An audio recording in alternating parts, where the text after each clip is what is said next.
Hello and welcome to Unwatchables, the podcast for films that only their mother could love. I am Marc Dottavio. And I'm Seth Troyer. And today we are joined by horror author Emma E. Murray for our special Mother's Day episode with two films about the unwatchable side of motherhood. One might be the goriest of the whole French we'll get someone to... Tony? This is the first time I've messed this up like ever. Look It's okay. I'm not judging. Wow. It's good I'm just going to go back this. one line. It's good you saw New this. French Extremity. Okay. One might be the goriest of the whole new French Extremity horror wave, while the other is a truly demented Hitchcock riff you might not have heard of, but you certainly wouldn't forget.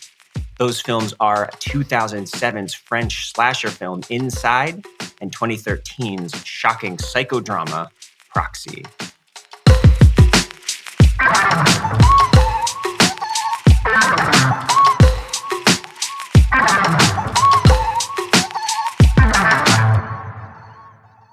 And here to help us commemorate the holiday is author Emma E. Murray. Her harrowing debut novel, Crushing Snails, is out August 6th through Apocalypse Party. You can pre-order now through Amazon or Barnes & Noble. You can also check out her novelette, When the Devil, and her chapbook, Exquisite Hunger. Emma, thank you so much for helping us commemorate this heartwarming holiday in such a way. These heartwarming movies. Thank you for having me on. I feel like I am the right guest for this because almost all of my writing has to do with motherhood or family dynamics and how messed up they are. Yes. And first of all, I meant to ask this ahead of time. Did I get the date right? Is it August 6th that is coming out? Yes. Okay, great. I love the cover. I can't Thank you. help but say, I love the cover and the title. And oh my God. Thank you. Yeah, wonderful. Who did that? The artwork? Matthew Revert. He's amazing. Yeah, and it's on Apocalypse Party, one of my favorite, it feels like I want to say labels, because it feels like a fucking music label or something, the way it's so just like metal, rock and roll kind of the way they do things. But yeah, horror, surrealist sort of riffs on the novel right now. And I just really like everything they've been doing. We had B.R. Yeager on before to talk about Mysterious Skin and such, and with his book Negative Space. So it's exciting to have another person from Apocalypse Party on. Thank you. Yeah, I love what Apocalypse Party's been doing. I love everything they put out. So hopefully mine will shine too. Yeah, absolutely. And so at first I wasn't sure if I was going to have time to read the book before we spoke, but I have to say for a 300-page novel, it reads very quickly. It's very engrossing. And it's told from multiple different perspectives. And I have to say that when I first came up with this idea about pairing these two movies together, which has kind of been on our list for a while, and I was kind of just waiting for the right person to come along, it kind of occurred to me afterwards that these are some pretty gruesome movies as far as like who I would pitch these to. I kind of got to thinking about these are movies with small children, unborn infants and pregnant women all in peril. But after reading your book, I thought, oh yeah, no, she's gonna be fine. Oh yeah. Yeah. This no problem here. Yes. Definitely trigger warnings for my books and everything I write pretty much. Yeah, and these turned out to be perfectly appropriate movies for that. So I think you're a perfect guest for this, but I did very much enjoy the book. I would encourage everybody to check it out. Go ahead and pre-order and all that stuff. I did not get a chance to read it, but it was on my radar before you were on the podcast. So it will happen. I'm excited. Yay. And now I can definitely see why this fits in with Apocalypse Party and why it would be considered a horror novel, but it didn't necessarily seem like it had to be limited by that genre. I don't know if you had any thoughts on that. It seems like the focus was more psychological, more Proxy than Inside, I guess I would say. Yes, I would say that most of the things I write are not typical horror, and that does sometimes make it harder to find the right audience. But it's still horror to a lot of people because it's horrific. But I tend to focus more on psychological grief horror and things that are more disturbing, unsettling versus scary. Yeah, that definitely comes through. Although it is definitely disturbing. Don't worry. And is there any? What kind of summary could you want to give a little summary for anybody who is listening? Or I don't know exactly how many details of it and what happens you want to put out there. So I'll just leave that to you. So yeah, it's about a teenage girl, Winnie, and she has a very messed up family life, and she deals with a lot of abuse, and she kind of is trying to find a way to get some kind of control and power in her life. And I always compare it to like My Friend Dahmer. It's kind of like the making of a serial killer versus like the already in it gory part, that a lot of horror movies focus on. Is more of like almost a coming of age story. An origin story. Yeah. You could say. Yes. All right. So yeah, if that tantalizes you, you can go ahead and pre-order that now. Again, that is called Crushing Snails, and the title is not misleading. You're going to get some of that too, and a lot more. Yeah, definitely. Yes, like it has. Yeah, if you are sensitive to animal or child death, definitely might not be the one for you. You might not even want to listen to the rest of this episode because we're going to dive right in to exactly those things. Although the snails are safe from here on out. Yeah, snails are fine. Cats, not so much. Yeah, we'll get to that. Yeah. Don't listen. Don't listen. Oh, God, yeah. So, yeah, we're going to start off by talking about Inside, which is a French horror film from 2007. And we did previously do an episode on the new French Extremity where we covered High Tension and Martyrs. Woof. So High Tension was 2003, Martyrs was 2008, this is 2007. So we're kind of right in the thick of these movies that kind of tend to get lumped together. And I don't know, I would almost consider these the big three of the movement. And we did talk about Trouble Every Day also, which fits in a little bit. That's from a little bit earlier and is a little more artsy than these other films are. Yeah, it uses Comic Sans. Yeah, but it's plenty disgusting. It was. But these directors, though, there's two directors of this film, Julian Murray and Alexandre Bustillo. I don't know, they're French. It's their debut film. And I was kind of looking through the rest of their filmography because I realized I had no idea what these guys did after or aside from this movie. And one that stuck out to me was Leatherface, its own kind of origin story prequel that was related to the remakes, the new run of the Texas Chainsaw Massacre films, which I think I might have started and not finished a while ago because I thought I had watched it, but I didn't log it. So most people hate that thing. Yeah. Yeah. But I did come across this movie that came out in 2021 called The Deep House, which is about an underwater haunted house. And what? That sounds awesome. Right? It does, actually. I would watch that. Yeah, I had to watch it. I wasn't planning on watching anything else by these filmmakers. And I had to watch it. It's not just something haunted underwater. It's literally an entire house that has been submerged at the bottom of a lake that they scuba dive into. And it's haunted. So is it like where they opened a dam and flooded a valley kind of thing? Or yes. Why is there? Okay. I'm like, that's the only way I can imagine there being a house I guess underwater. Like Finding Nemo's. It's scary.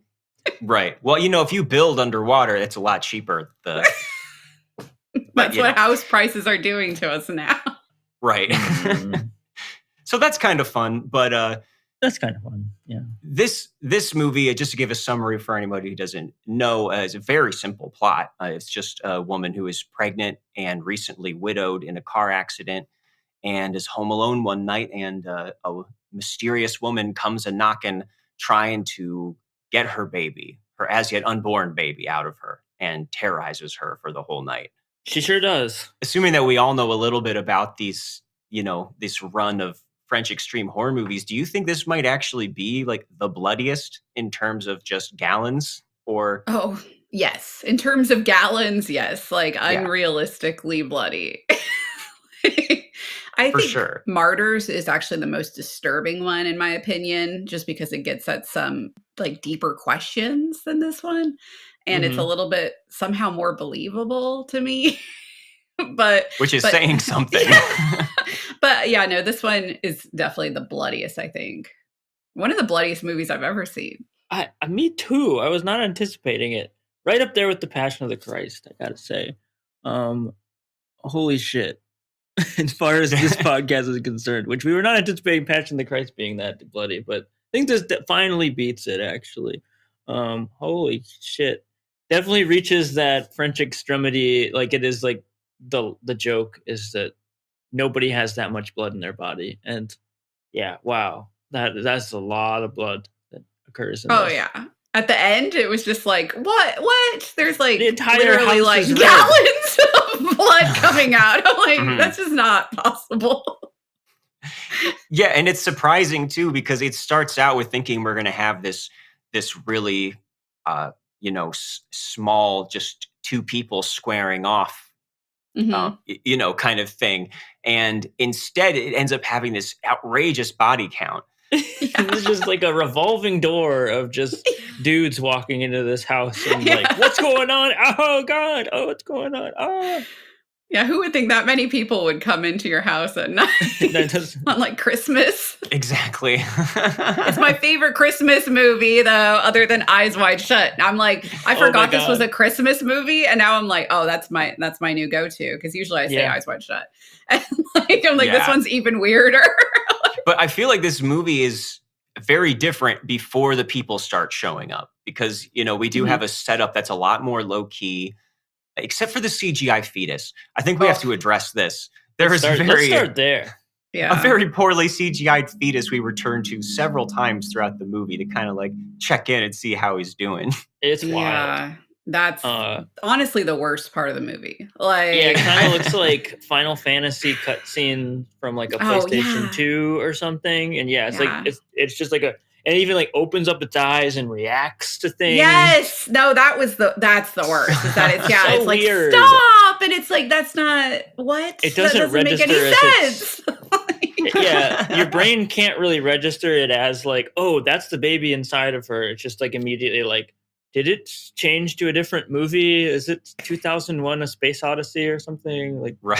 For real. Like, I think it only works at the very, very beginning, and I think it's forgivable that CGI has improved a lot. Like, and whenever it opens with the fetus, I was like, that kind of looks terrible, but that's okay. But like every time it would cut back to it, that's just the worst. Yeah, especially when she has this little nightmare where she starts vomiting it up. Yeah. That was crazy. That's especially looks a little hokey.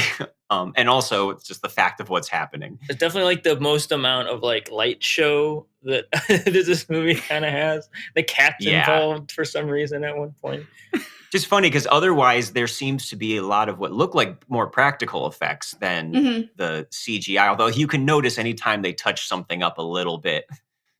With that, which is something that plagues a lot of these movies from this time period, I think. But CGI fetus aside, there were some nice kind of lower key moments going into this before the shit hits the fan. I think it actually is kind of creepy when the mysterious woman first shows up at the door, and kind of abruptly reveals that she knows who she is when first she's just asking for help. And there's a pretty cool shot where she's like napping on the couch with this really slow burn, like reveal, kind of pushing in and back out to reveal the creepy woman standing behind her. And she is creepy, right? I thought that they found the right actor for her. Oh, the casting was amazing because she's somehow like really beautiful and really disturbing at the same time. Like her features are very striking. Yeah, I hate that's like a classic creepy scene you imagine when you are like kind of a little creeped out in your bed or something and you hear a noise, like you're going to turn around and nothing's there. But in this situation, there is a woman in a black dress standing over you, watching you sleep in that one scene. And that is like probably the scariest scene for me. It's maybe not the most disgusting, of course, or like the most memorable, but I was genuinely like, that's just hitting the nerve. That's hitting an actual nerve there for me of just like, don't watch me while I sleep. I think that scene is the scariest scene, in my opinion, too. Like, where, yeah, she's suddenly there and then she kind of backs away into the dark. Like, right. And we were just very aware, like, she doesn't know. She has no idea. Yeah. She's just in bed. Although, why is she wearing a corset? That part, I don't understand. She's a ghost? Oh, wait, no, she's not. I don't know. I'm spoiled. She might as well be. Yeah, so I was kind of with it up to that point. We do meet some of her friends beforehand, so we know that there are other people who exist, but pretty quickly it gets us into this scenario. And it starts off, with this pretty tense, claustrophobic kind of home invasion, premise that I was all kind of, I don't know, I was thinking Panic Room or something like, all right, let's see how we can just have this cat and mouse, go. And I think the problem from where I started getting a little harder on this movie, though, is it feels like they have no idea how to sustain that for even 80 minutes without just constantly throwing new characters in here to get slaughtered. See, I thought the length was actually pretty good. It didn't overstay its welcome, but you're right. I did appreciate that. Did feel like they ran out of ideas kind of early and we're like, okay, somebody else has to come in. Or they're at least leaning in and they know they need to pay lip service to the whole, if they knew or not at this point, the French Extremity, which was like, this is, we got to have a body count. This is what we're here for. There's going to be these like cathartic, crazy kills with like people getting their eyes stabbed out and stuff and just blood spurting everywhere. And it needs to happen roughly. I mean, at a certain point, it feels like there's somebody going down at least every 5 minutes at this point. Yeah. At a certain point in this movie. Exactly. And once they run out, there's another ring at the doorbell. Yeah. After a while, you are just aware that there's like no actual plot movement. It is literal, just like people getting slaughtered, and that's what's going on right now. Yeah, because we have we have a definite endpoint here, which is like the big shot the whole movie is building towards. But it's like it has to fill time in between there, and it feels like it's not giving us our money's worth now. Like how can we make it that gory with just one victim? And so they kind of take that to the next level. And I don't know. We were pretty harsh on or at least I was on the last French Extremity movies we talked about, as far as plot wise, about like the contrivances and things not making sense. See, I like both of those. I'm a big Martyrs fan. I am too. I don't know if I'll ever watch it again, but yeah. I've watched it like, I don't know, 10 times. I like Martyrs. It's probably that explains the book you wrote. I think that would be good inspiration there. Yeah, if you like Martyrs, you'll like Crushing Snails, probably. But I first started getting nervous when she has this friend editor who comes over to visit, and he runs into the killer, the invader, who remains nameless, and she convinces him that she's the mother of the victim, and that's why she's there. And he's about to be like, all right, well, I'm taking off then, and she insists that he stay for a drink, and I couldn't figure out why she would do that, except just to keep him so that he's there when someone else shows up, her mother, right? Who then it gives her two people to kill. And then right at that point, I'm already kind of like, okay, I mean, I can forgive a couple things like that. But then this does one of those things that I've seen a couple movies do, where the hero accidentally kills their friend or loved one who's there to help them. And that one was killing your own mom while you're pregnant and all the themes, and there it is. But we don't actually know the mom very well, and this doesn't really hit us in that anything more than just like, yeah, you killed your mom. Yeah, she actually seems like she doesn't even like her mom that much, to be honest. A little bit. Like the couple scenes that we saw her, like. Right. So yeah, I don't know. That's just one of my least favorite things. I think The Strangers has a moment like that too. It's just after something that extreme happens, where we're already wrapped up in this little tense scenario, and then she stabs her own mother in the throat to death by accident. And it's so hard for me to recalibrate back to the original suspense after such a spectacularly traumatic thing happens. Only thing maybe I'm just trying to justify it, and maybe there isn't any reason, but I was like, maybe it's a cultural thing. Maybe like if you met someone's mom, that it would be rude to not offer a drink or something, because I also was like, why? But I don't know. I was trying really hard to suspend my disbelief, but I did like that the mom didn't like stand there and argue for a super long time. She was just like, fuck whoever you are, I'm going to see my daughter upstairs. Like, Yeah, at I'm gonna least go get that stabbed was in the kind of neck realistic. right now. Why would Right. why that was more hard for me to believe, is that she's just waiting to just stab her without even like Right. taking like a second to look at who it was. Like, And the movie doesn't really take a second either to, I don't know if you're going to have a flashback or what. I don't know what my advice would be, because it's just such it's like a big offer there to suddenly have this main character who we still kind of don't know very well kill her own mother that we definitely don't know very well. And like the movie just moves straight ahead after that. It just brushes it off. yeah. Like it was just like another bad thing that happened today. You killed your mom. It's like, whoa, holy shit. This movie's bad shit. I mean, she for real has like the worst luck, like to get in that accident, and then this happens, and then you kill your mom. Like, I was like, holy shit! Like, no one's ever we had did skip luck over that the bad. accident. Did we mention? I mean, the big thing is that it starts with an car accident, which is pretty gross. It's like also hitting a nerve for me. It's like, I think we all have that. Like, just like, oh, that'd be so horrible. We're so scared of getting in car accidents, and the movie shows us that. And she like lost her husband. Like, it's really gross. He's like partially decapitated or something. Only putting that there because it will become important later. I thought that part was well done. I do think that, like, that hits most people's fear of like not only being in a terrible accident, but having to lose your partner like right next to you. Oh yeah. It's definitely one of the more effective parts of the movie. Yeah, and we just see the aftermath of it, so it's it leaves I more get to see the baby CGI do it. Besides, yeah, that's right. The baby going like, whoa, with that one big exception. In a car accident. They should have had him with a little seatbelt on. Oh my God. Flipping off the other driver. Right. But yeah, the accidentally killing your own mom thing, like for me, that needs to be a whole movie on its own. And that's true. That only kind of took me out of this. But you could see that was also one of the first times that we really had blood like spraying out of the neck. Oh yeah. And that's kind of what the rest of the movie follows up on.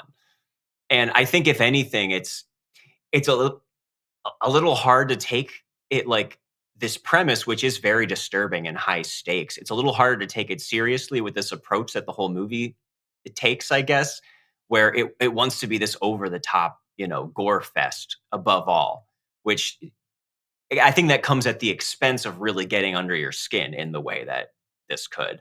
I would agree with that. I think that, yeah, the whole fetal abduction is a very scary thing. And like, I think that it almost glosses over that part too fast. Like the idea that she's there to steal her baby and stuff. And then it becomes this weird, like, killing everybody that walks in the door. Yes, the movie becomes about a woman who has scissors. And scissors? Yes. And now is a movie about scissors. Huge scissors. Use scissors, and you use them on the entire population of the neighborhood that keeps walking into your house, and you just keep wailing on them and stuff. And yeah, I don't know. I don't know. Like, there's a ton of movies that are body count storms, and this feels like it. This one in particular, though, I couldn't tell if I was just maybe not in the mood today. Like, I was just like, I already had some like things happening today. I didn't need a bunch of like traumatic scenes or something. But like, I felt my mind I couldn't tell if it was just desensitized or my mind is just sort of like at a certain point just trying to shrink away just because of the sheer amount of it. But it did start to feel like noise. So to the point of like, not that it wasn't affecting by the end, especially like the big crazy ending, but it did sort of get to this point of like numbness, which I don't know. Maybe there's something they're seeking there with French Extremity sometimes, or like extreme violent content. I don't know how intentional that could be, or how much that could be a positive thing. I don't know what you guys thought about your feelings on the storm of bodies. It is like, I mean, it felt like one-upsmanship for me. Like this was expected that this movie wanted to get a reputation for how disgusting it could be and how over the top it could get outside of the whole, basic premise, which is horrifying, but it's also like one scene basically. So it's hard to stretch that out unless you were gonna, start the movie with where it ends. That would be a whole other interesting thing to see what happens. But Yeah, I think that they don't mind their audience being a little desensitized because that's why it keeps trying to one up itself, even like with the gore and shockingness. Like, I don't know. Like I think that can be fun, but I don't think that it is really a scary movie because of that. It's almost becomes comedic. Yes. Which is terrible. Like you just kind of can't. Yeah, it's more just like you can't believe. Like, oh, now she's gonna get the duct tape out and try and use that as a bandage around her already horrible wound on her throat. that's why that she performed herself. What do they call that? Tracheotomy. She performs a tracheotomy on herself for some reason. I wasn't even totally following how that became necessary. I was a little confused, but I'm a little dumb. I thought she was trying to kill herself because it was like her moment of like, despair in that classic story arc. And then she was like, no, I have to overcome. Like, okay, that could be. I don't know. Well, I was also confused. I was like, is this part of the twist that like is this like High Tension or something where she's the killer the whole time and she's trying to like kill herself? I was like, I figured out that wasn't actually what was going on, but I still was like, what is that? Why'd she put that? But whatever, I don't know. It seemed to me like she was opening up an airway and then closing it again with tape. Yes, but I wasn't totally following the line of reasoning by that point. Hey, if you burned some scissor lady in the face with CGI fire, you'd have some strange reactions yourself. That was an intense blowtorch. Oh yeah, that was pretty cool. That was pretty cool. Zap. Yeah, the burnt face is pretty cool. She basically gets to spend the rest of the movie like a monster with like half of her face melting off. But that's kind of par for the course by that point. I thought that makeup looked really good though, actually. Like the CGI of it happening was a little dated, but the makeup of afterwards, I was like, that looks good. I like that. It looked really scary. And yeah, like gothic. There's such a gothic edge to her like black dress, like ghostly appearance and everything. And now she's got this fucked up bleeding face. Yeah, the effects and the makeup, anything that's not CGI, I think is really impressive in this. And there's definitely a lot of it. But the stuff that really drove me crazy, though, was everything involving the cops when they show back up. That was where I really was starting to like yell at the screen because just it's like nothing that anybody does makes sense for the whole movie after people start showing up. And these cops are smart enough to go, to check on her, talk to the villain, and then come back. I assume because they realized she wasn't pregnant. Yeah. That's why they asked like, when are you due or whatever. And right. But so one guy stays out in the cop car with some other kid they have arrested. And when he hears gunshots coming from inside, because, this lady is like superhuman, is really good at just killing, all these grown men who come through. Instead of calling for backup, he just takes his time and gets out of the car and then chains the kid, the prisoner, to him to make him come inside with him. I mean, that's got to be illegal. Absolutely. You can't just be like, you're under arrest for something else, but you have to come in here where it's dangerous because I can't leave you alone. It might be a French thing. Maybe it's a French thing. True. I don't know their laws. It did look like they had a specific little clip thing, like for a prisoner, if you are in such a situation where you need to clip a prisoner and make them into a soldier for you. Do they not have locks on the back of the car? Like, they think he's going to get out? Yeah, just lock him in the car. Like, yes. Also, even if he got out, like there's gunshots going on. Like, you got to prioritize, Exactly. And even as soon as they walk inside, they see a pile of bodies, still don't call for backup. Nope, we shut the door behind us and are going to go looking around. And even after he gives a gun to the guy he's handcuffed to, he never considers unhandcuffing him from himself. No. And also, to give him a gun, I was just like, how do you know that guy's not going to just shoot you? Yes. Like, Yeah. Maybe that's why he kept him handcuffed to him, because why would he'd have to drag around his body. well, he could find the keys eventually if they weren't in danger with the crazy lady. No, you're right. It just doesn't make any sense. These are questions that will haunt film people forever. I don't know. I don't know about that either. They're haunting me. For the next 5 minutes at least. Then they do find her upstairs, the surviving protagonist. And at that point, all of the power goes out. So obviously at this point, they rescue her and take her outside and get outside of the house, right? No, they move her to the bedroom and say, stay here. We're going to go find the fuse box in the basement. So we can get the lights in this house because we're going to stay here. We're going to stay here for a long time. So because you're wounded, we're going to stay in this house. We're not going to take you to the hospital or anything. Still not going to unhandcuff this guy, by the way. He's coming with me. And they're so sure that she's gone, too. They're like, oh, she's definitely gone. And since she's gone, clearly it's still super important we get that power back on. So, yeah. And then, I don't know. There's so much. She has plenty of opportunities to get out of the house and escape herself at this point that she does not take. Because again, the movie would end then, and we need to keep it. We need to hit that 80-minute mark. And then they go down to the fuse box, and for some reason, she just shoots the cop and then disappears instead of shooting both of them. I guess that's so she could come back and stab the guy in the head with the scissors. Yeah, so she can have a really awesome kill. That's why she's like, this is not enough. Is that the guy who already lost his eyeballs or something? I just remember somebody lost their eyeballs and then they got stabbed. But who knows? Who knows at this point? So I'm pretty sure this is why I'm bringing this up too, because another totally baffling thing that happens shortly after this is what all of a sudden, I think the power goes back on and she spins around to seize that it's basically the zombie cop. Yeah, it's the cop. Yeah, because he got shot with a riot gun, so it's supposed to be non-lethal. But like, why is he a zombie? Okay. I don't know. Why is he just hitting with his baton blindly? I mean, I know that he's like thinks that there's a killer there, but that just doesn't make sense. I guess it looks like he's turned into a zombie and now he is attacking the main character. Yes. He really does look like a zombie.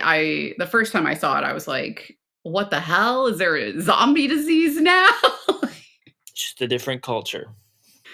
It's another French it's thing. A French thing.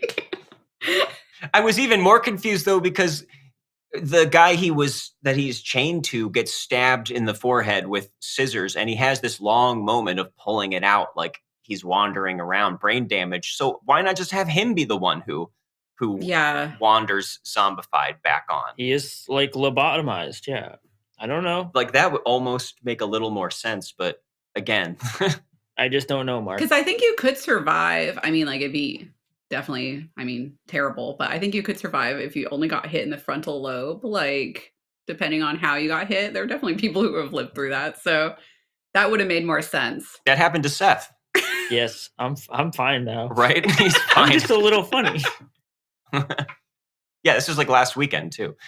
I made it. So, yeah, I don't know. Not to belabor all that stuff, but like again, I can take, I can forgive moments like that, throughout movies, but it really seemed to me like the entire middle part of this movie is just all that stuff. the point where I was like, I had seen this before many years. It's probably been 10 plus years since the last time I saw this. I don't remember it bothering me as much then. Yeah, same. I hadn't seen it in a long time. And it ends up a very far ways away from those like early couple scenes that are just setting the stage. And I'm more of an anticipation guy myself. So I guess the way that this fully just blows up all of that stuff for such an extended period of time just really started exasperating me. It's fun. It's a fun movie, but it's definitely not scary in that way. Yeah, and I think that in a way whenever the zombie cop thing happens, to me that's like when it really jumps the shark, and it's just a terrible movie at that point. But before that, I quite like it, honestly. You said it first. Well, and now I think is the time to probably spoil what happens at the end. You'll Of never this, which guess. we'll just go ahead. Yeah, that It gets in case worse. in case you think she's gonna, I don't know, there's gonna be some other else to walk in the door, or she'll get away, or something. No, she goes through with cutting the baby out of her, which we Oh get a yeah. nice little close up of starting to happen. Oh yeah, she's finally in labor, and then she's like, it's stuck. Mhm. And then she has to have a cesarean section. That doesn't look realistic, also, Oh. as someone who had one. They don't just start in the belly button with the with a giant blade. Well, it just also looks just like a balloon. Like she only has like skin. And I'm like, there's a lot of like muscles and stuff to get through. Like it's not just a little clip, clip, clip, and then pull out baby, and then all this blood it's just like a big blood bubble. Sure. Okay, so you had one. Uh-huh. Whoa. Okay. I've seen pictures of it too. I had my husband take pictures because I wanted to see. Okay. Oh wow. So obviously it wasn't quite like this. No. Thankfully it wasn't like this. That's good. You at least made it. You weren't on Were you the at least on the steps. stairs when it happened? No, that would have been crazy. Boy. But I guess that's the thing, like you were saying, Emma, that this, if nothing else, there's a fun aspect to this movie. But that makes what happens in the end somehow less disturbing and more disturbing. Mhm. Almost like it's something that it makes it go down a little easier because you've seen so much of this stuff, this craziness happen up to this point. But it's not necessarily something I think that should or that I want to go down easier. No. So in a way, it's like it makes it feel more gratuitous, although maybe, but also at the same time, maybe less gratuitous because the rest of the movie is like that. I don't know. It had this weird effect where it's like this movie shouldn't be as fun as it is. Like maybe they got the wires crossed at some point, but I don't know. I mean, how disturbed nonetheless was everybody by that point, or were you numbed like Seth was saying? Yeah, I think it's a very numbing movie. I think that you go into it thinking it's going to be a disturbing movie. Like, in my opinion, Martyrs or Irreversible are like way more disturbing French Extremity. And this one plays out a little bit more like a Tarantino. Like, like people just shooting blood, arteries are just going crazy. Like Fireworks. and it's too contrived. I think that the ending where, oh, guess what? Her baby died. Now she's stealing the other baby. Like 2 pregnant women got into this car accident and started this whole thing. I don't know. It's just Right. It's just too much. I'm like, I think it would make more sense if she just wanted a baby. And that's usually how fetal abductions happen in real life, is there's someone with mental illness Mm-hmm. and they steal a baby. They pretend to be pregnant and steal a baby. And that would have made way more sense. And it wouldn't have, I don't know, it was almost funny, which is unfortunate because I don't feel like that was necessarily what they were going for. No. Especially since, like you say, this is a thing we've actually seen happen on the news. Like, and it's one of the most horrific things you could ever imagine happening.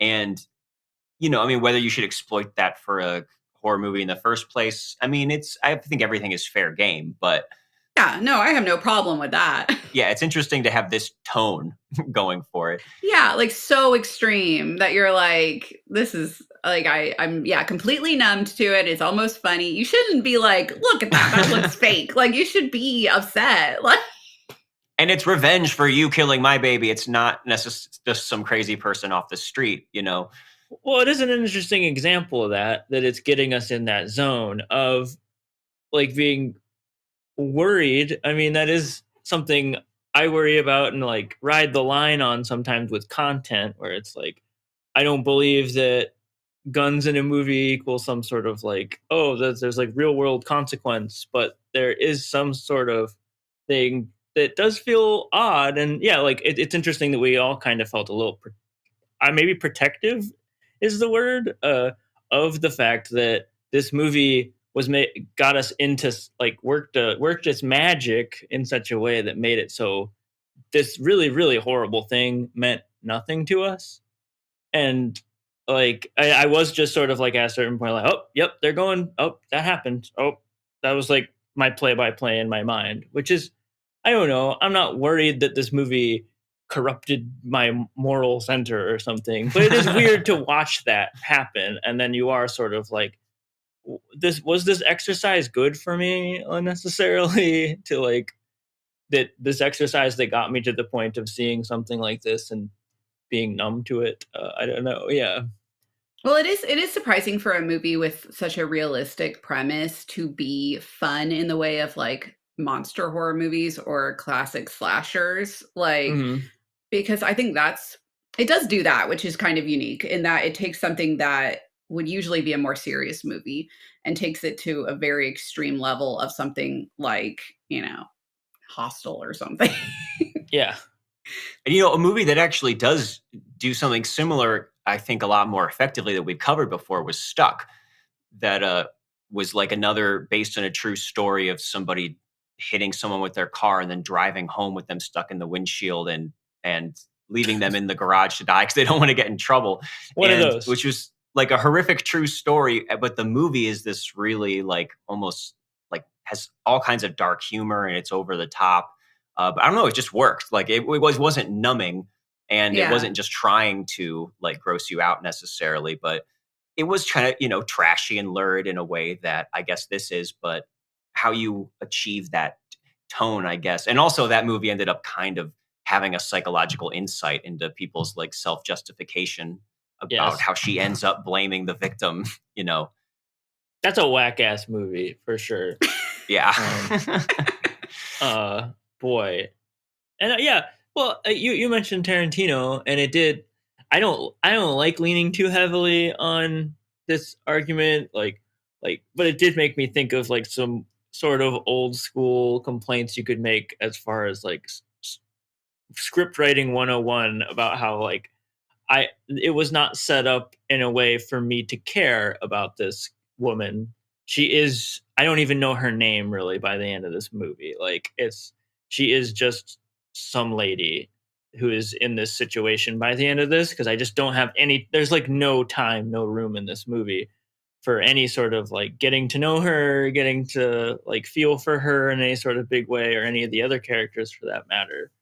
Um, which again, like I know it's not the point of this particular movie, but I don't know, that would be that's what's difficult about something like Irreversible, because you do kind of get to know that character who goes through the horrible thing, and that's what makes it actually more horrible, but also simultaneously feel like a more worthwhile exercise.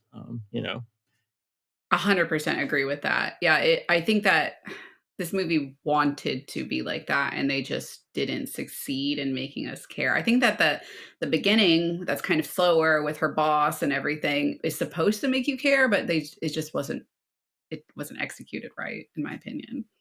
I think if anything, it should have just committed more to the bad taste of the whole thing and push it even Right. way further. Like, don't end there. Maybe find some way to extend this in a crazy uh, fashion afterwards. And this might come up in our proxy discussion, I guess, where it's just like fully commit to how crazy something is. The baby picks up the scissors. Oh my god, that would have been amazing, actually. There you go.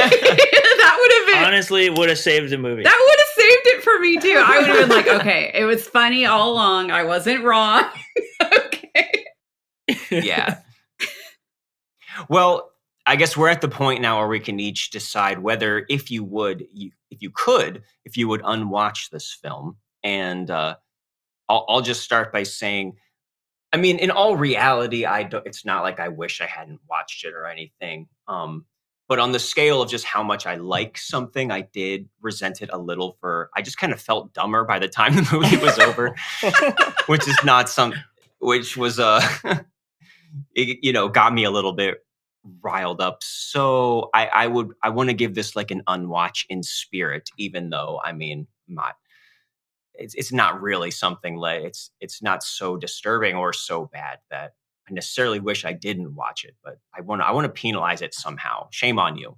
Yeah, I mean, I wouldn't unwatch it, but I don't think I'd watch it again now. I remembered it being better than it was. So definitely don't watch it again. It's a very 2007 movie.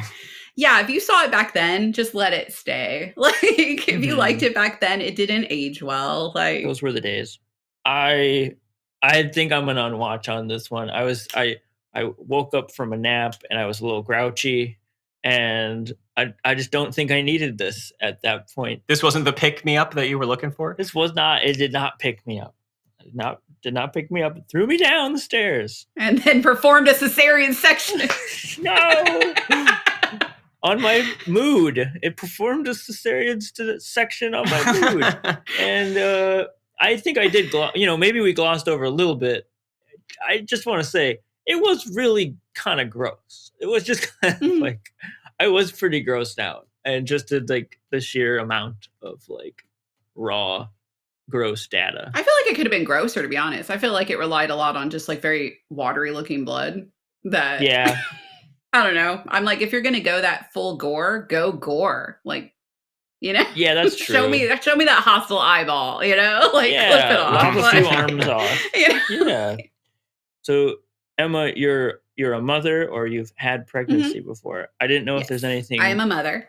You wanted to talk about with, like, in regards to these movies specifically, if they brought up, I don't know, like, obviously Marc and I can't really speak on that big element of both of these movies, which is pregnancy. I mean, I definitely think that I think Proxy, what we're going to talk about, is a better movie and also hits on more fears as a mother. But I could see Inside being really scary if I'd watched it when I was pregnant. I mean, here I am, like, I watched it before and after. So, but I could see, like, if you are currently pregnant, that movie might hit scarier. I believe it. Yeah, well, this actually is a good segue, because I think when it comes to Proxy, which is much lesser known film than Inside is. Yeah, I never heard of it. Yeah, and I just was, lucky enough to hear, some people advocating for it on the internet and see it some years ago. But I think the big barrier to entry is basically if you can make it through the first 10 minutes of this movie, then you'll be kind of along for the ride. Mm-hmm. But what happens in that first 10 minutes is, I mean, and this is just from my perspective, so upsetting. And in seeing and just how bluntly it happens, which I'm kind of hesitant to spoil that right out of the gate, because I'm sure a lot of people listening have not seen this movie, and I would just encourage you to go watch it. Watch it first. Although, in my opinion, just watch the first half of it. Okay, that's legitimate. Let's talk around it a little bit. But anyone who's listening and knows what it is, seeing that happen is so just violent and awful. And I think that if you're coming from the perspective of, a mother and somebody who has been pregnant, that is there anything specifically about that first 10 minutes I was very shocked, and I'm not easily shocked. I didn't know anything about this movie going in, and that scene, the way it doesn't cut away, is very brutal and long, and I thought it was kind of brilliant how I did that, because it was so upsetting to me, and I'm not. It's really mean. It's really mean. Yeah. It does feel mean. It's a pretty mean thing to do to an audience member. It's like, look at this. It's one of the worst things you can look at. Yeah, definitely one of the worst things you can look at. I mean, I was like, wow, this is definitely, I'm surprised I haven't heard of this movie before, actually, because I tend to seek out more extreme movies. And so the fact that this isn't more well-known is kind of surprising to me, but it's probably because it gets so bad later. It does. I also just want to just quickly echo what you guys are both saying is, if you can stop and go away and watch this movie that is very underseen. I had never ever heard of it. Even beyond the first 10 minutes, it is kind of nonstop surprise, and you can't believe what happened and what is now happening. And then on top of it, another thing happens. It is such a barrage. I could not believe, because I watch, I watch a bunch of movies or whatever. And I always think, I really thought I had this pegged immediately. And at different points, I thought I had it pegged as another movie. Okay, so it's not that movie, but I know it's this kind of movie now. And it's like, oh no, it's not. It's this kind of movie now. And it's at a certain point, it's just such a good thing for quote unquote cinephiles to watch a movie like Proxy and be like, no, you don't fucking know what's going on. You don't know what's going to fucking happen, because it goes all over the place. Oh yeah, very twisty. Yeah, I was very shocked multiple times at what direction it went. It's a pretty fun ride. I wouldn't want to take away that, like, the pleasure of watching this movie for the first time is seeing it unfold and all these different reveals. So I wouldn't want to deny anybody that pleasure. But it's also fun just to fucking list all the crazy shit that goes down. So if you aren't going to watch That's it, true. this is going to be very fun because it's fun to list off all the crazy shit that goes down.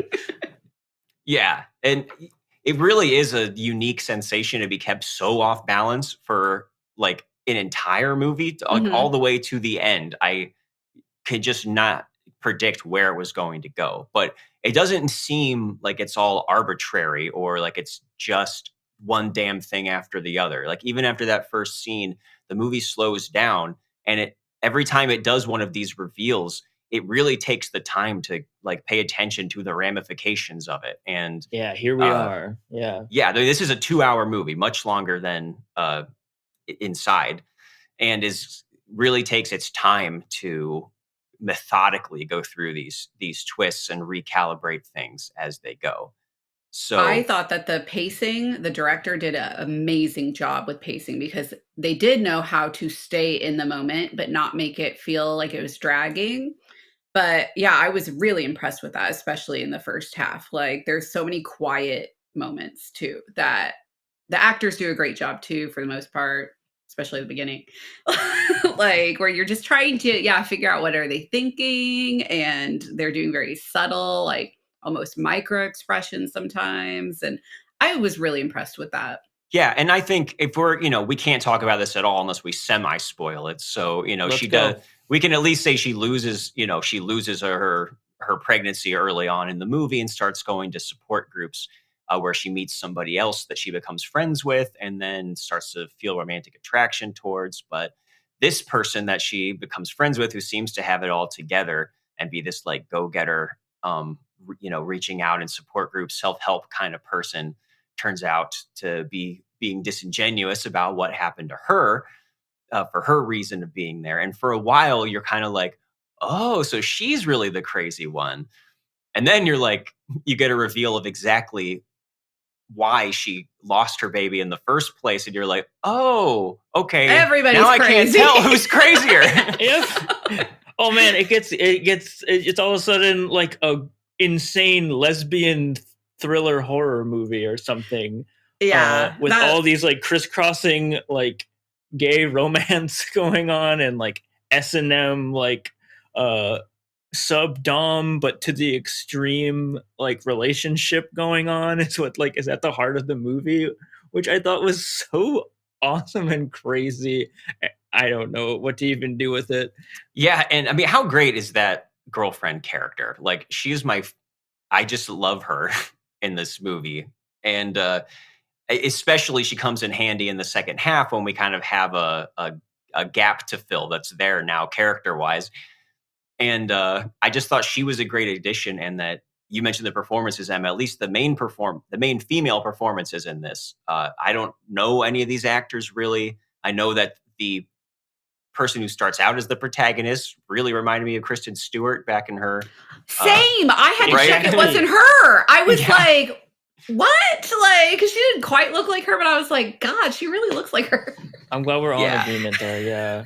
No, and yeah, Absolutely. Melanie. Yeah, she is really, and she does a great job of it being this. Again, you almost think that it's the ineptitude of the movie and like the screenwriting, but it's all purposeful. Like the beginning of her, like she just lost her pregnancy and she doesn't give a shit, and she's like not acting like she's supposed to. It feels fake. It feels faulty. It feels like she's acting or something, and like doesn't want to go to therapy and stuff. And it's all purposeful as it is. She doesn't. It's like she doesn't have any remorse, and she did do this on purpose in a way. And it's just wild to watch somebody have to act that. That's a very strange thing to have to act.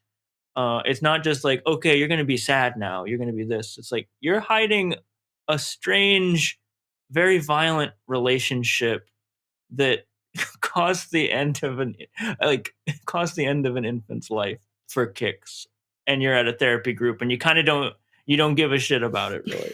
Well, for attention. Right. And you're attracted to a woman because the woman is lying about having a dead kid. Oh, that scene in the mall was brilliant. That's Oh like my one of my favorite God. parts of the movie. I thought that was so good. I kind of wish that the movie had more of those kind of moments because that was insane. When she goes out and gets the kid out of the van, that was amazing. Although I do think it's a little bit like she really didn't notice that girl following her.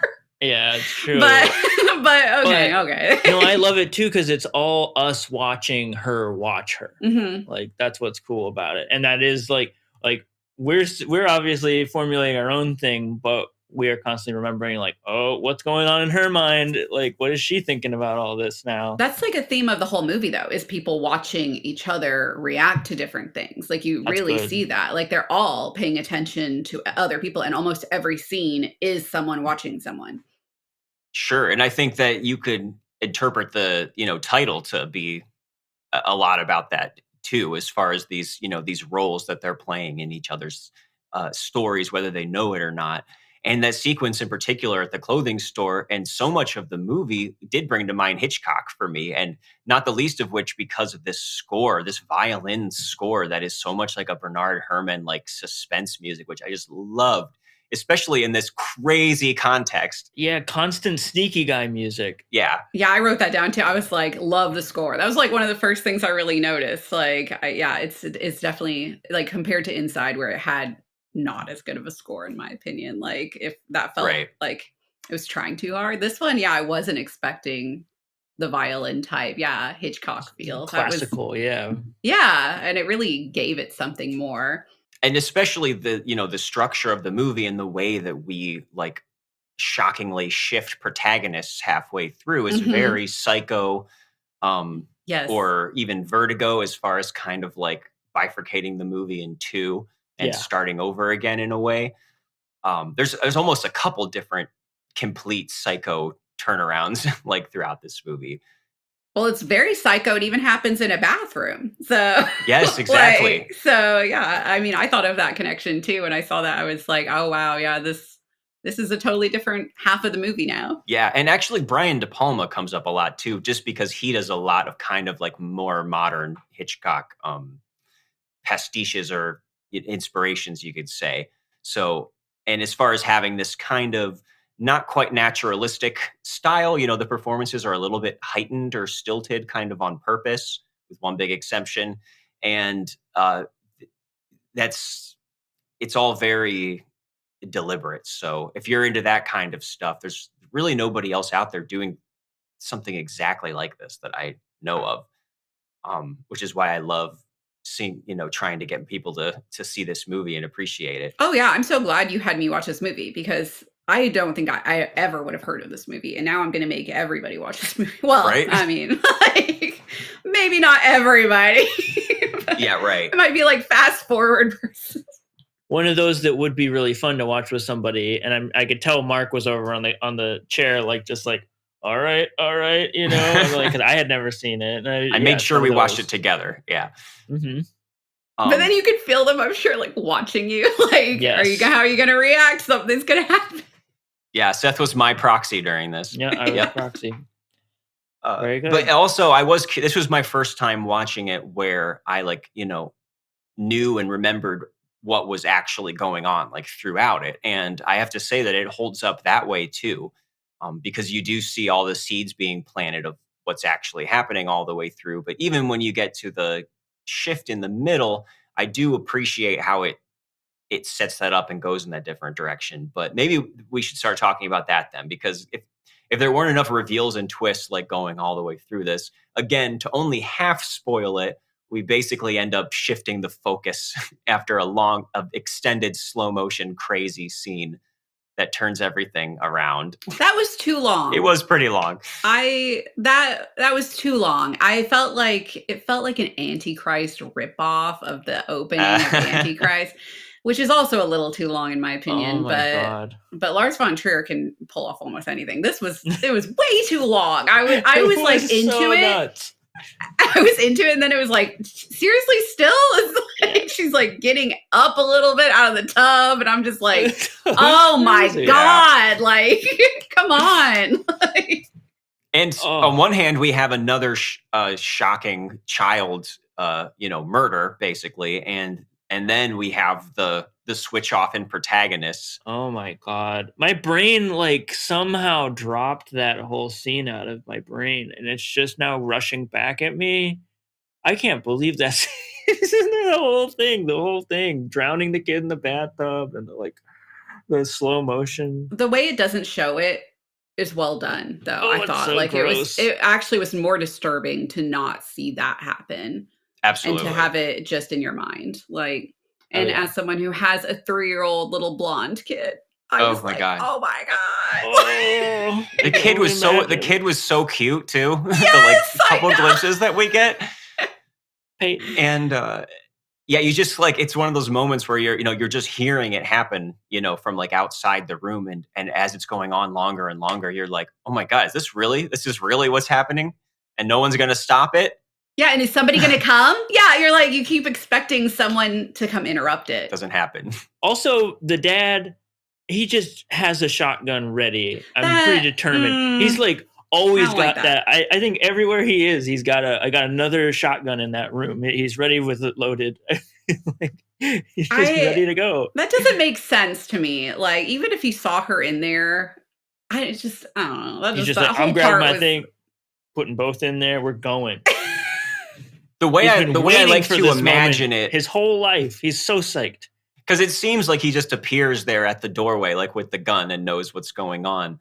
And there's a long stretch before that while he's gone and we don't see the doorway. What I like to imagine is that he returns and sees them talking to each other, and it becomes clear that this crazy woman in here just did this. And then he goes and gets the gun, which this is not something that we see. I'm just imagining. No, because he would have stayed on the line with 911 if he actually called them. Like, everyone knows how 911 calls go. Like, that's a good point. His son is dead. There's no way he would be silently observing this from the bathroom door. Like, he would be like, freaking out. I feel like it's okay for him to stay silent if he couldn't even move, but like for him to go to call and then come back and be like, oh, there's someone in here. I'm going to get my shotgun and kill them and not 100% understand the situation or anything. Like, I don't know. I'm glad we're fleshing this all out. This is I need so much for half spoiling it. I need sorry. No, Seth already blew the lid off that. I blew the lid off with my shotgun. With your shotgun. But guess what? There's a lot more movie to go after this, and don't worry. It already sounds like Emma had some issues with that, and it is definitely there's a hard reset that goes on here, and it becomes the story about whoever the lady who looks like Elizabeth Banks, whatever her name is. I have a whole celebrity cast for this. Is that Esther? The actors vaguely look like. I think Esther was the first girl, and Melanie Esther was the Kristen one. Stewart girl. So no, that's Melanie. That's Esther. All right, well, whatever. They're fictional. So maybe Melanie's the other one. But anyways, now it becomes about her and her husband, who has only been introduced in this scene. So he has not been a part of the movie, and he's played by Joe Swanberg, who's a big mumblecore director and actor. People who are into really low budget kind of do-it-yourself mumblecore movies from the 2000s would know Joe Swanberg. And I think my biggest criticism of the movie is probably him. I mean, you could say maybe his character, but I think specifically his performance is just in this way different register from everybody else and just not very emotive. Yeah, he's not as good as all the female leads. Yeah. Like, he definitely feels, I think they should have cut his part down because it's a woman-driven movie, the same as Inside. And I think that that's important to show that. And then I think that having him in there kind of messes it up a little bit because he's also not as strong. Like, I hear that. Yeah. And again, we do have a space to fill here. So I guess it's important that we see him kind of discovering what's going on with his his wife that he didn't know about. And I do like him, he starts going to the support groups and everyone that part is like, oh yeah, we saw your wife here a year ago. And he's like, our kid only died a month ago. That's so fucked up. I was surprised they weren't like, weren't you dead too? Right. Yeah, exactly. Yeah. That part is really good. And I like how it cut away at that part, actually, without having that scene drag on too long. Like, Yeah. Right. Yeah. What was maybe more of your issue with the second half?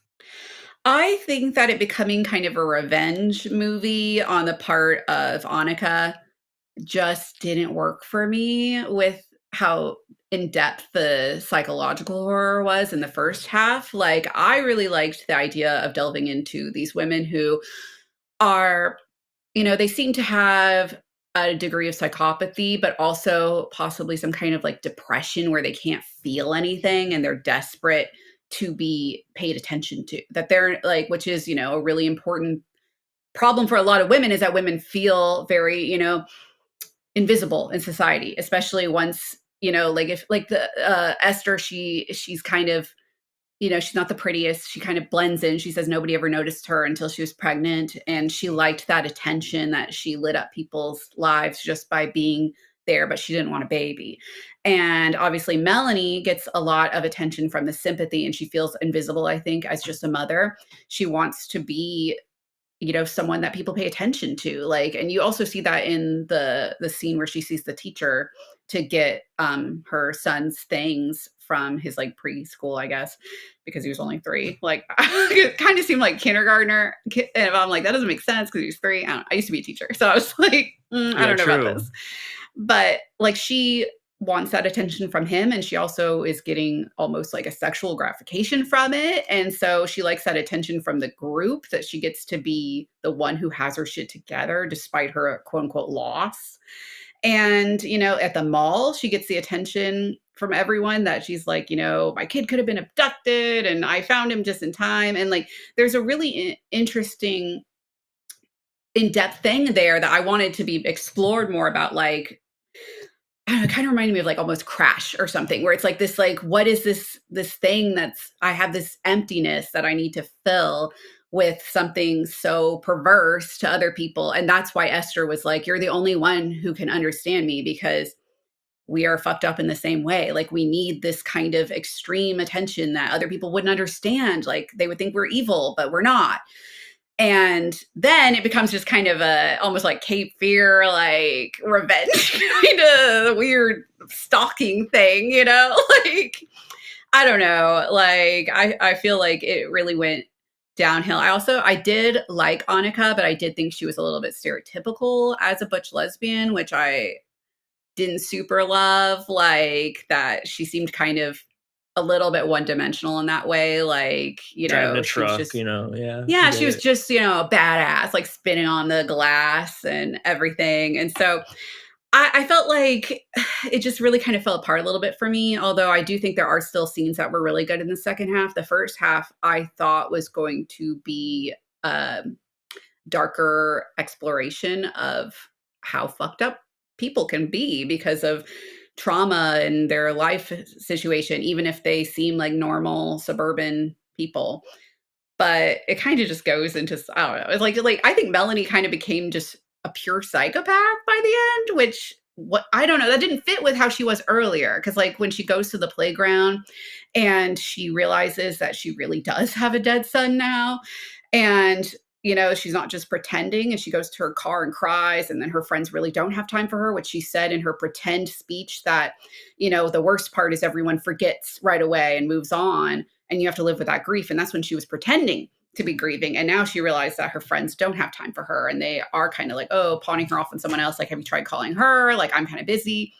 And she starts crying, and it's like, yeah, like she's having to deal with the ramifications of that, and the difference between real grief and, sympathy grief that she was hoping for her pretend whole thing. And so I don't know, it just kind of starts to go like, oh, and then she just kind of becomes, I don't know, just like, it didn't feel as real for me later in the movie. It felt very contrived at the end, like, and I was disappointed by that.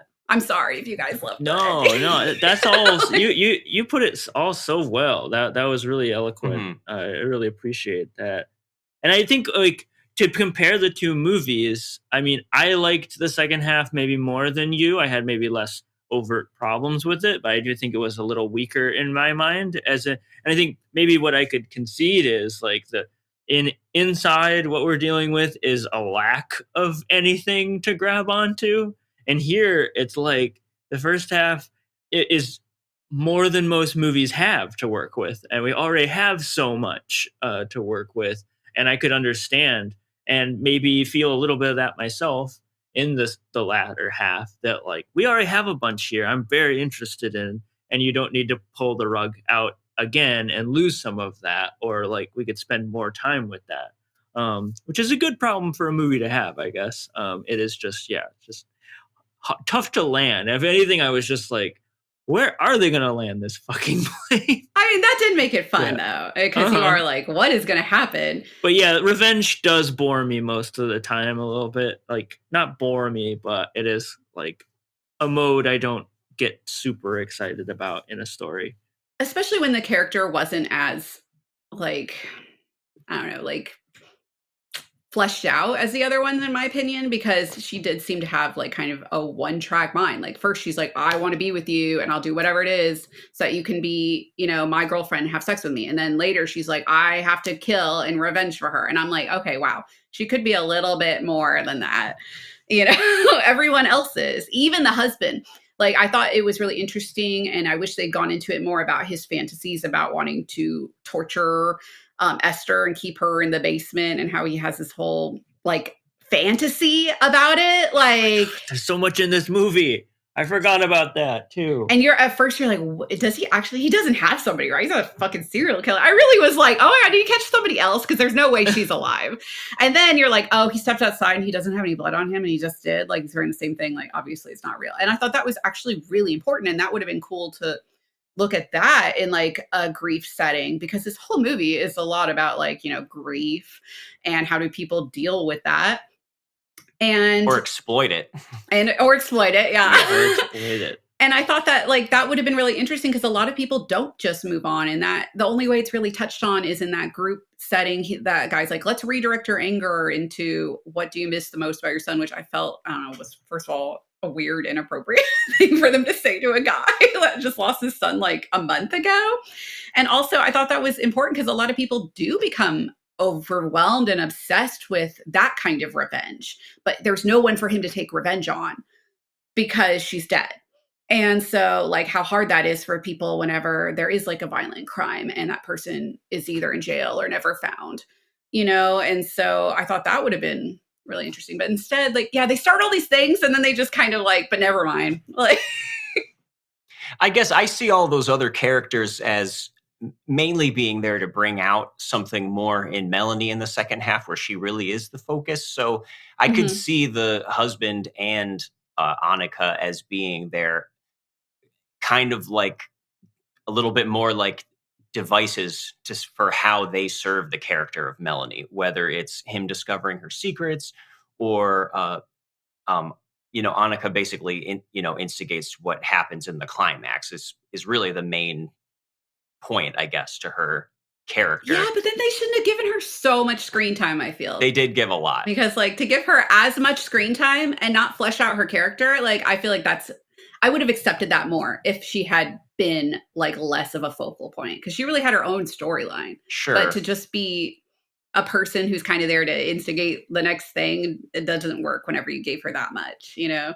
Well, and that's why I could see those as, you know, as those being criticisms. Although I did find a performance endearing, and I think I found maybe less of a disjunction between how crazy she was and how crazy everybody else was, where I don't know, maybe if she was the only one who had that psycho, like unreasonable, irrational side to her, maybe that would have made her seem more like a stereotype to me, where I see everyone being so nuts in this movie, with the exception of the husband. No, he's pretty nuts too. Yeah, well, I guess that's true, but it's more, his is more understandable. It's less like a pathology with him, as something I could understand a little bit more. But I do like how, like, even though we are following her around, it's not necessarily her taking revenge, it's her like getting to the point where she's about to orchestrate it, but it's really just getting to what happens in the end between the husband and Melanie, which I think I see more as the fruition of this process. That, I don't know, her turning into that killer is something that I think I do see supported a little bit more throughout that process, because we are seeing her going from this person who's just doing performative grief to then finding this weird blurry line between the real and fake grief, which is very interesting to me, whether it's her seeming to actually experience real feelings alone and then performing them for the car mirror and stuff, and then experiencing her friends becoming less available to her. Like, it is all weird stuff. And I could see, it's almost like I see her fully flowering and emerging at the other side of my ultimate victory here is going to be going on this book tour and having a dead husband Yes. also. Oh my And God. then, hey, maybe having another baby. Oh, And, that's part where she's like, we can always have another. That Oh, was yeah. amazing. Like when she set up that whole thing, and I was like, yeah, I was actually like, maybe she does kind of care. She put up all these pictures. And then to say that, like, that was amazing. Because that really showed, I think that showed that she does have like psychopathy, because she didn't understand why that would be hurtful to her husband. Like, and people who are psychopaths can care about people and love them, but they don't understand emotion the way that other people do. And so I thought that was pretty interesting, Yeah, there's a place they can't go that we go or something. Yeah. Yeah, and so I guess it seemed to me like she had kind of maybe a chance where this could have been an experience that changed or softened her a little bit, and you see her tussling with that in this really weird, awkward way, and then in the end comes out, having fully crushed the snails, you could say, on her way. And maybe that's why that second part worked a little better for me. But it is definitely a big transition to get there, and I totally understand that will be where this movie maybe loses people again if they made it after the opening scene. Yes. That it's very different. I almost feel like they would have worked better as separate movies, though, because I feel like I would appreciate the second half more in its own kind of, like coming into your own as a serial killer kind of like thing, than the first half, which really felt like it was an exploration of like feeling invisible and wanting people to notice you. There's a lot of movies in here. They could have made a lot of movies out of this movie. There's a lot of movies that happened in this movie, I must say. It was an amazing movie, though. I did really enjoy it, and I would definitely watch it again. Like, I'm really glad that you guys told me to watch it.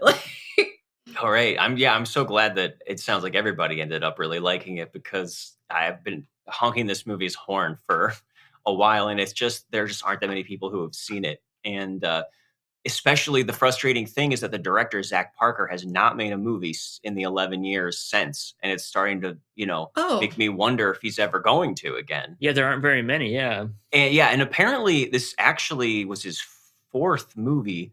The first two are so obscure that even on Letterboxd, like less than 40 people even have each one like marked as watched.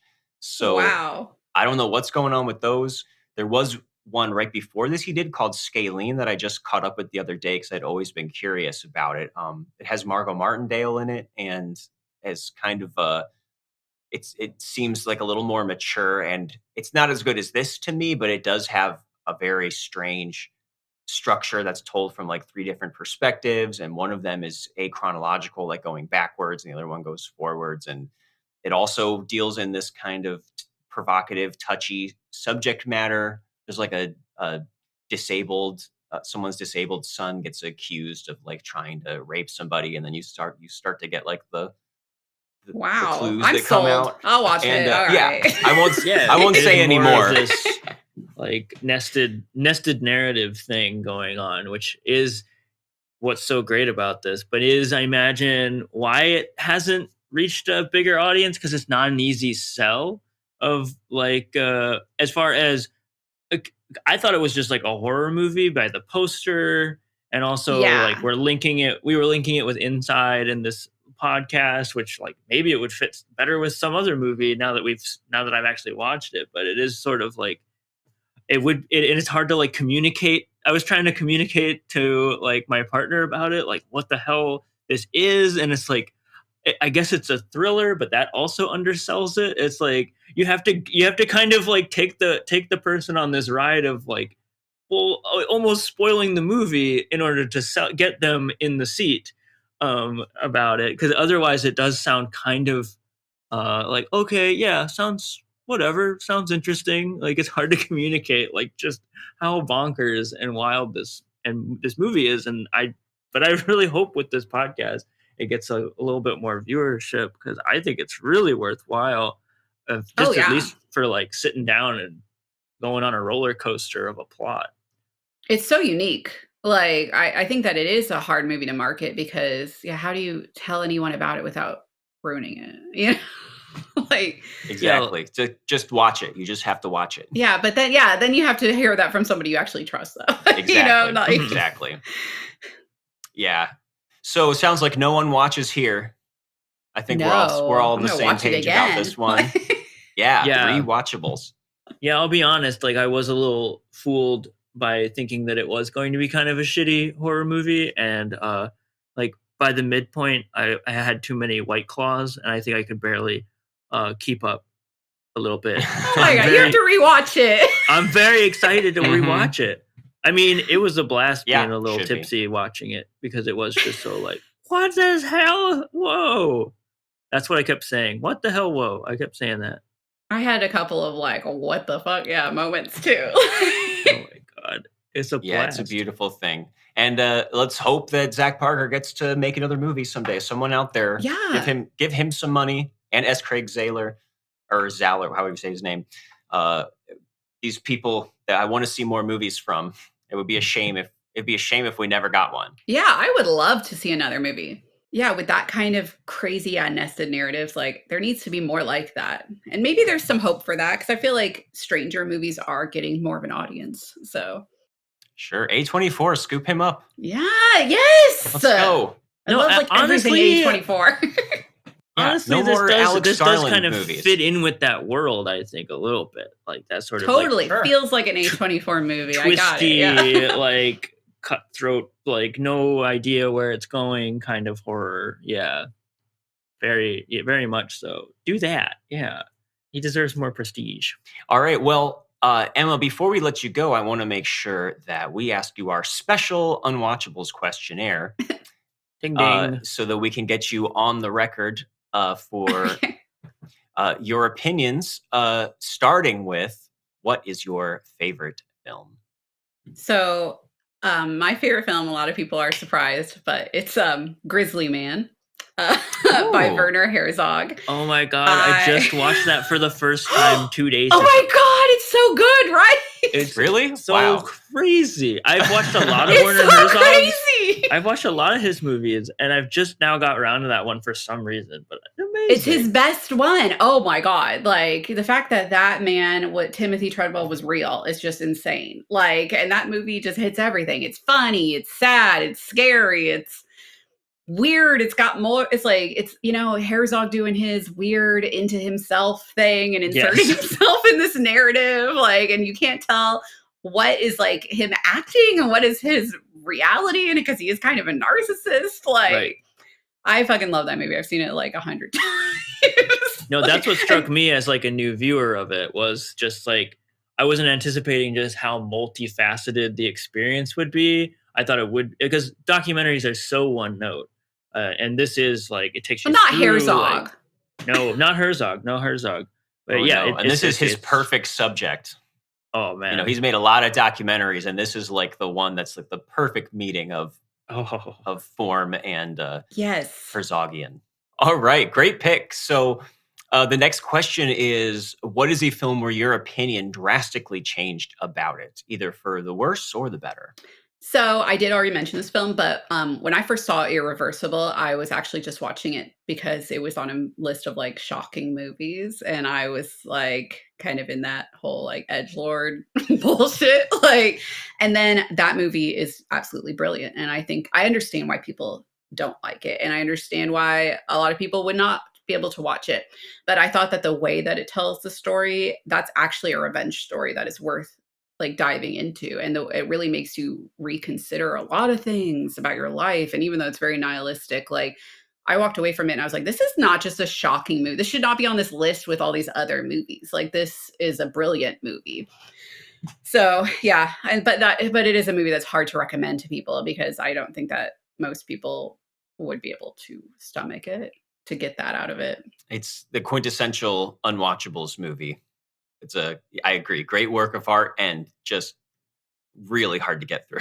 Yeah, and I've never watched it again, and that's kind of rare for me with a movie that I like that much. But yeah, I was like, I definitely don't want to watch it again. But it was brilliant. Like I was crying at the end. Yeah, it's amazing.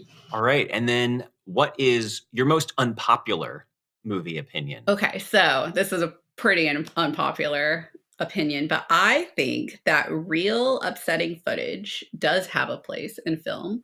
And I know people get very upset about that stuff. But for instance, I've seen two movies, one called Executions, and it's a documentary, and one called, I don't know how to say this guy's name, but Orozco, the Embalmer. And they're both completely like real footage. And the first one is about different forms of capital punishment around the world and throughout history. And it's about like really just examining it's a good documentary in the way that it's not trying to change your mind necessarily. It's more just showing you the reality of it. And so it could be considered a snuff film because you see real deaths throughout the movie, but it was a very moving movie to me because I think it was actually important because a lot of people they separate themselves so much from that kind of thing that they don't think about the reality of it. The same way as the Orozco, the embalmer, is about this man in the poorest part of Colombia that works as an embalmer. And it has real footage of dead bodies that families bring to him. And he has to embalm them on a very low budget in a very unsanitary place. But it's so important to those families that they can have a funeral where they can say goodbye to their loved one and see them. And he really tries to make them look as good as possible, like you would expect like a funeral director to do. But because it's so poor, these people are oftentimes murdered or just not in great shape. And I could see why people are like, it's considered like, one of those like almost like Mondo gore movies, but it's not. And I think that it's only in there because it's shocking to people because it's real, but it really shows you a different part of the world that even the poorest person in America can't comprehend, I think, the kind of poverty in that part of Colombia. And so I think that those movies were important by showing real footage of death and dead bodies and that they weren't disrespectful of those topics. And so I don't know. I often have people be like, I can't believe you've seen some of these things. That's so messed up, or it's just edgelord shit. And I'm like, I don't know. I think it's important film, actually. Like, so I don't know. People get mad whenever they find out there's real anything, even like an animal being killed in a movie or anything. And I'm like, I don't know. I think sometimes that's important. So, yeah, man. Yeah. Well, that's interesting to hear. I mean, I'm definitely worried and nervous about either of the movies you just mentioned being added to our list. But that is, I mean, you don't have to watch them. Right? They're already on. Sorry. Oh man. I just added them. Oh God! No. But also, I'm going to be sick that week, so it's going to be just you. Yeah, that's fine. It'll just be me by myself crying into the microphone. But it is like that is what we're interested in a way. Is I ideally there is stuff out there that, yeah, like that sounds like the opposite of Faces of Death or Traces of Death. Maybe yeah, what I've heard. Yeah, it is just like gratuitous, just edgelord, and there is something to it. Which I think, yeah, there is a time and place to go into the darkness to find something that's worthwhile. Yeah, for people to do. Yeah. Yeah, I mean, I think the Executions movie honestly pairs really well with like Into the Abyss by Herzog. Into the Abyss is also one I've been interested in. Oh my God, you haven't seen it? It's so good. It's really sad though. All right, third movie on the list.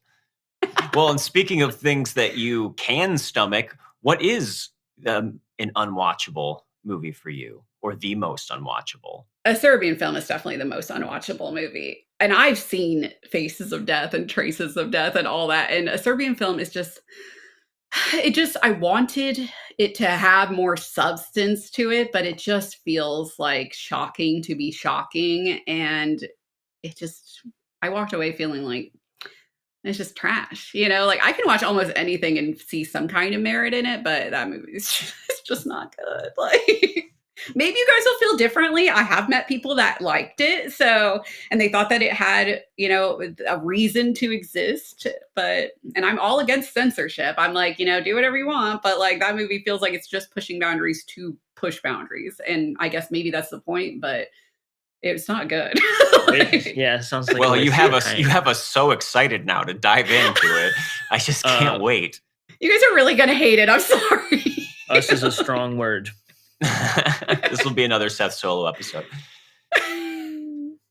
All right. Well, our final question then, which not everybody is even able to answer, but is very important to this podcast, is Southland Tales good or bad? So I have not seen it, but there is no way that is good. Hey. I don't know. Now that's a first. This is great. I love Southland Tales. I mean, maybe I should watch it, but I'm just like, wow, that looks like the worst. You have a yin and yang here. Yeah, whichever. Marc is a hater. You might end up having a new unwatchable. most unwatchable movie. Worse than Serbian film. Yeah, I don't know about that. I think we can count that. I don't know. I feel like we should count that as the tally mark against, or maybe half of one. That's fine. Yeah, you win we'll this. See. When the final numbers come out, Seth will have to abide by whatever it is. I will have to somehow get it removed from my brain. But yeah. Until then, this is just one check mark for you, Marc. Thank you. All right. Well, this was a blast, Emma. Thank you so much for joining having us. Me. And happy belated Mother's Day, because this will be a few days after this, when this finally comes out, where it'll be a little bit late. No, this was the perfect way to celebrate. Every year I watch these two movies. Yes, every year. Crushing Snails is out August, was it 5th? 6th. Okay. Mm-hmm. So check that out, everybody. Is there anything else, Emma, that you want to plug or bring anyone's attention to? I mean, I think you did a good job talking about my other things that are out. And then next year, if you love home invasion horror, I actually have another novel coming out from Apocalypse Party next year also, called Shoot Me in the Face on a Beautiful Day. And that is all about home invasions. Right. And so I will let you guys read that one early too, if you want. So. All right. I hope that it's yeah. Now, is this the kind of home invasion where just dozens of people keep showing up to the house? Hopefully you'll think it's better than inside. All right, cool.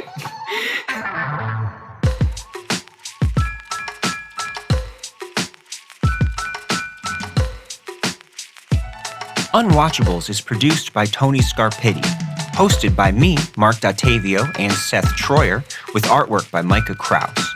You can find Seth and I on Letterboxd under Marc Dottavio and Sloth Troyer. You can also check us out at unwatchablespod.com for links to our Twitter and Instagram, or support us on Patreon for bonus content and to have a say in what we watch. Thanks for listening.